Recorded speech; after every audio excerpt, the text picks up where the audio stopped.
afternoon, ladies and gentlemen. Welcome in the Blavatskyhouse, the last talk this season, but we will come back in autumn, October. So if you want any information, just talk with one of our co-workers and you will get all the information. This afternoon we will talk about the meaning of life.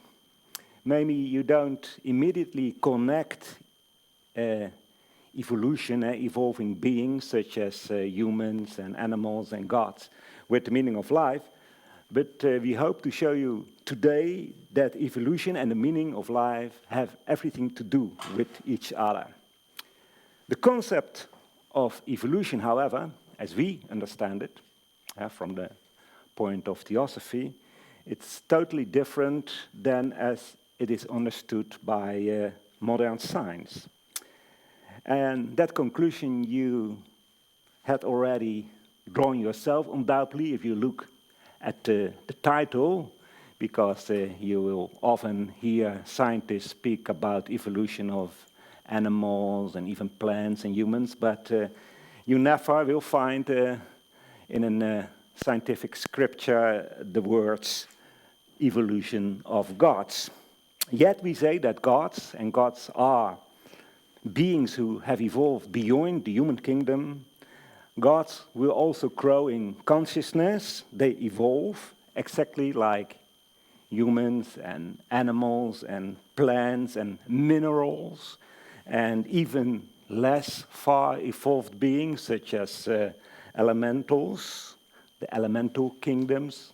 But if we had to put all those living beings on our poster, then we needed a poster as large as Rembrandt's Night Watch, and probably that enormous painting would not be large enough because the hierarchies of living beings are endless.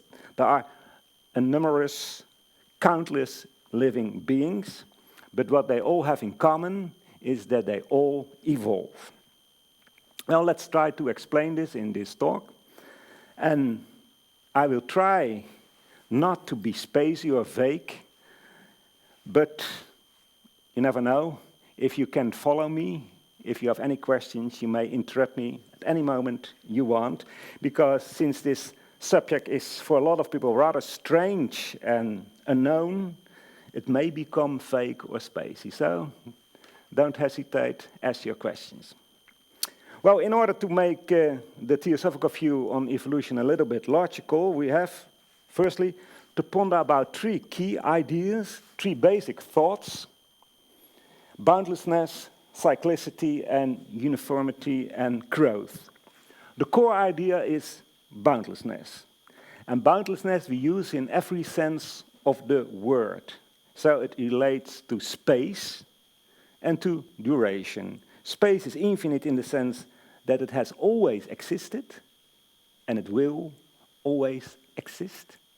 And it has no boundaries in all directions, yeah? So wherever you look, to the left, to the right, above, beneath, there are no boundaries. We humans cannot understand the boundlessness because in our minds, there's always a limit somewhere. All parts of endless space, universes, stars, gods, humans, atoms, you name it, are just like space in the core of the core, in the heart of their hearts, equally boundless. They have always existed and they will always exist. But they will not always be as they are now, or as they were yesterday. All manifested beings live temporarily, and they will constantly change. And this you find in the second fundamental proposition, cyclicity. Cyclicity means that at cyclic determined periods, a being manifests itself. It appears. Such a being could be a galaxy, our Milky Way, for instance, perhaps a cluster of galaxies consisting of trillions of stars, living for trillions and trillions of years, but it could be a firefly who only lives a few days or maybe a few hours. The principle remains the same. A being comes into being out of a period of rest, a period of inactivity. We call that in our human language death. And then it will have a period of activity, it will grow, evolve, and then it will rest again. It goes back into inactivity, and so on and so on. It's the rhythmic process of ebb and flow, of sleeping and awaking. The third basic idea, in particular for this talk, is of great importance. We call this idea uniformity and growth. And instead of growth, we could have said evolution, or progressive evolution would even be better. Often it is called a pilgrimage. Every being is represented as a pilgrim and must, in this life or in many lives he lives, make a journey, a pilgrimage in which it develops more and more out of itself. Yet this third fundamental proposition is so complex that you actually cannot express it in one or two words. And let's try to explain that. Look, if we talk about the second fundamental idea, cyclicity, you should always remember that the appearance and disappearance of beings is not an isolated process. It's not something that you do individually. There is not one being that is separate from other beings. Every being is part of another being. And this idea finds acceptance in mainstream biology. Previously, biologists thought that evolution was purely individual. They used terms like the survival of the fittest, as if evolution was a kind of competition. Nowadays, however, the idea is that we have to do it together. That idea is at least more and more accepted. We are dependent of each other. We cannot grow, we cannot evolve without other living beings. And such terms as co-creation and the symbiosis are used nowadays, and the latter means that an organism lives symbiotic in the cells of another organism. For instance, there are several small bacteria in a large cell. Take the human body, for instance. There live more than 100 trillion bacteria of 1,000 different species in the gastrointestinal tract. And the vast majority of those cells in your body, about 90%, has not your DNA. It has the DNA of those bacteria. In short, also science assumes that a being may be a part of another being. Theosophy agrees fully with that and states that this law is universally valid. Take yourself as an example. Physically, man is composed of trillions of other living beings, beings which make up your body. You can think of the trillions of cells which form your blood, your tissue, your organs, your whole body. Each cell is a living being, and biologists have discovered for some time that a cell is a very complicated and complex and extremely advanced being. A cell is basically as a city. Everything you find in a city, you find in a cell. And those cells, in their turn, are made up of atoms. There are innumerable atoms which form a cell. And we know much less of those atoms than of cells. But Theosophy states that atoms are living beings as well. And these atoms consist of even smaller particles, particles which physicists try to examine, and you guess it, also those particles are living beings. But a human is, on his turn, a part of a living planet, our Earth, which is part of a living solar system. A solar system is actually a kind of atom, a large atom. It has a core, the sun, And around that core are rotating planets like our Earth, just like an atom has a core, and around it rotating electrons, obviously millions of times smaller, and the speed of those electrons is millions of times faster, but the idea is the same. And the entire solar system itself is part of a cluster of solar systems which form our universe, our living universe, our cosmos, and so on, and so on. Everything is part of something bigger and is composed of something smaller. And now we're only speaking of the physical world, but the inner worlds, the worlds of consciousness, there you see the same thing. Our minds, for example, that you may call our souls, are also composed of smaller beings. Even the living thoughts, because thoughts in our view are also living beings, we cannot live without those living thoughts. Well, we are approaching what we want to say, that multitude of beings comes from the same source. All hosts of beings, for example, which belong to our solar system, stem from the same source. That source is their primordial crown, the top of the hierarchy, the root of that particular cosmic unity. That primordial crown, or such fountain source, Madame Blavatsky calls, using a word that the American philosopher Emerson had coined, the oversoul. These three basic ideas we have not invented. You can find them in the masterpiece of Madame Blavatsky, The Secret Doctrine. And in the Secret Doctrine, in the third fundamental proposition of the Secret Doctrine, H.P. Blavatsky speaks of the oversoul, from which all other beings who belong to a particular hierarchy arise.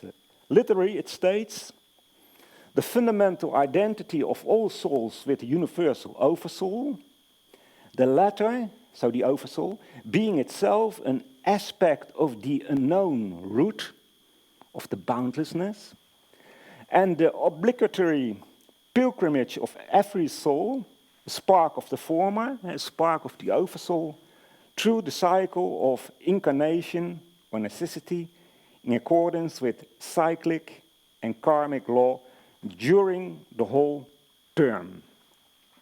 Now, you should not think that the oversoul is a kind of omnipotent and almighty God, for it is not, because there are countless oversouls.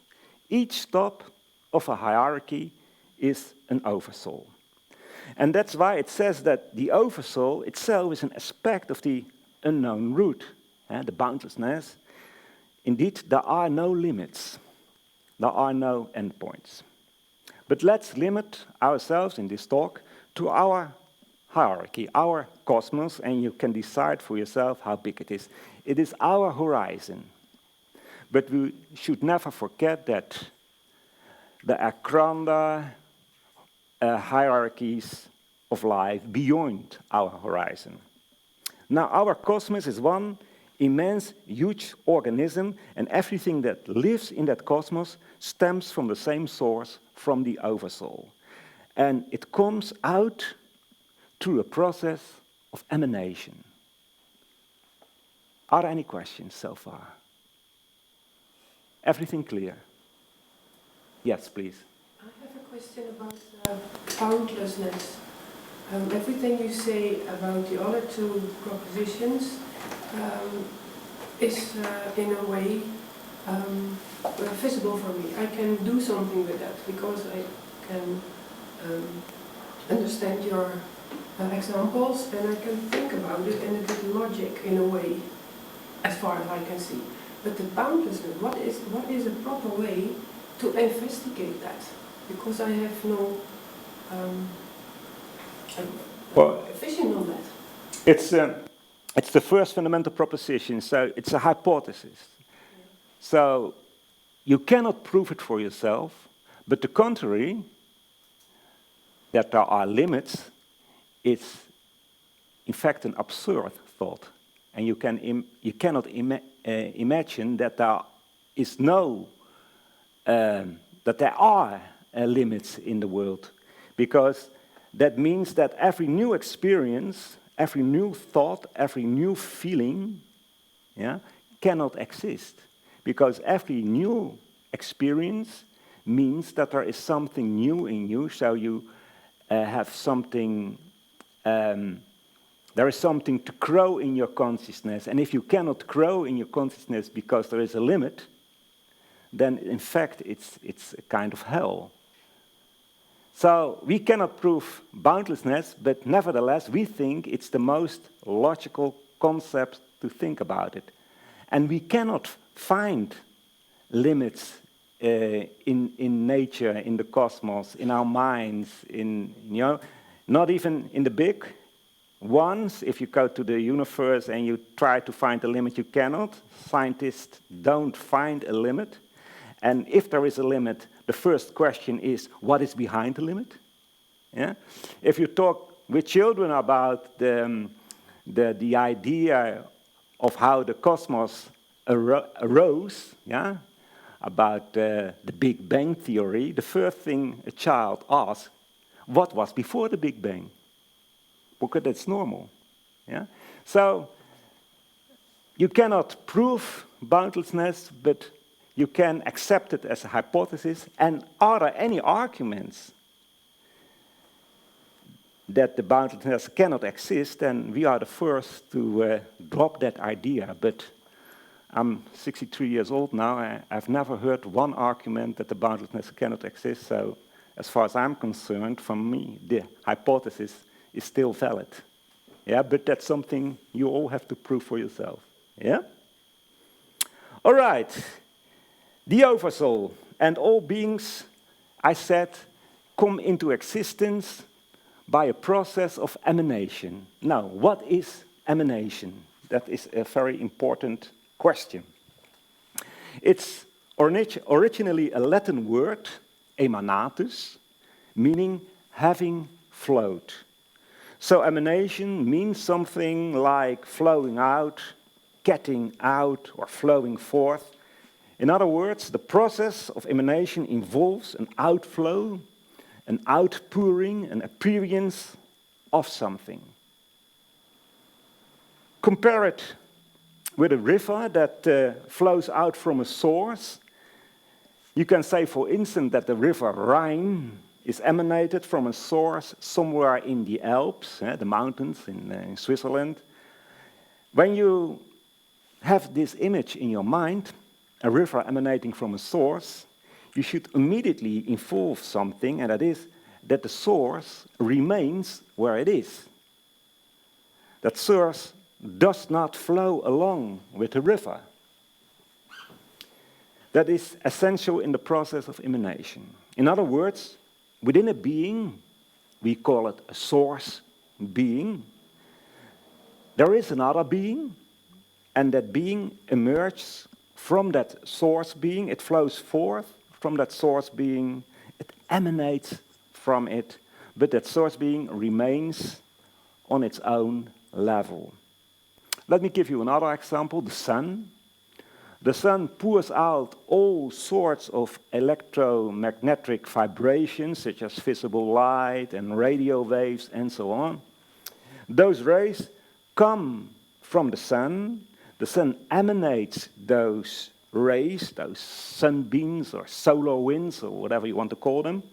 The sun emanates them. The sun emanates rivers of life, because everything is life. And those rivers of life stream into the solar system. Well, the entire process of coming into being of worlds, of beings, suns, humans, animals, plants, whatsoever, is a process of emanation, not creation.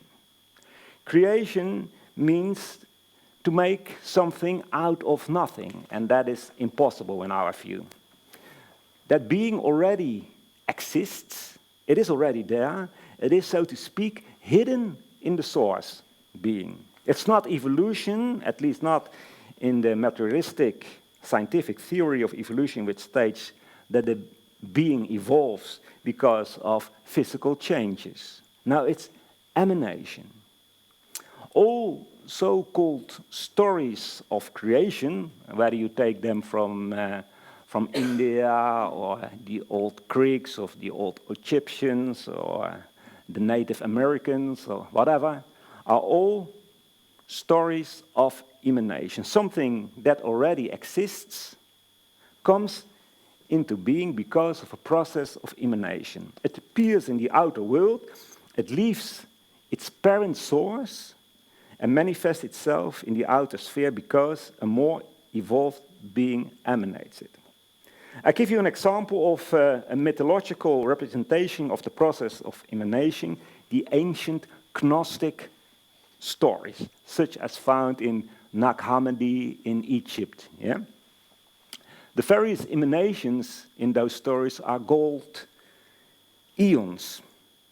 In the Gnostic writings, all worlds are called eons. A being is an eon, but the world is also an eon, and that's quite logical, but in fact, every being is a world in itself. Well, in very fanciful and metaphorical myth, that process of emanation is described, and in those stories, each eon, so each emanation, is in itself a source being from which another eon arises. And this results in hierarchies of eons, hierarchically ordered ranks of worlds. And the top of that hierarchy is called God the Father. That is the Gnostic expression for the boundless. God the Father is only defined negatively, which means it merely says what he is not. He has no boundaries. He has no qualities, no properties, no dimensions, no form. It's not an entity, it's not a being. Well, if something has no properties, it's nothing but a principle, the principle of boundlessness. And from and in that boundlessness, a hierarchy of beings arises by the process of emanation. In other words, somewhere in that boundlessness, there is a point, a primordial point it is called, the fundamental point, the first point, where a being from the unseen, from the unmanifested sphere, breaks through into the manifested world. There are really no words to describe this process. It's the very first breakthrough of a being from a period of not being manifested, from the period of death, we would call it in our human language. A being comes into activity again. Compare it with the conception of a baby here on Earth, in this outer sphere. The moment a woman's egg is fertilized by a sperm, there is a first point through which a being can manifest itself again. But now we are not talking about this outer sphere, we are talking about the top of a hierarchy, a source being, an oversoul, as stated in the third fundamental proposition.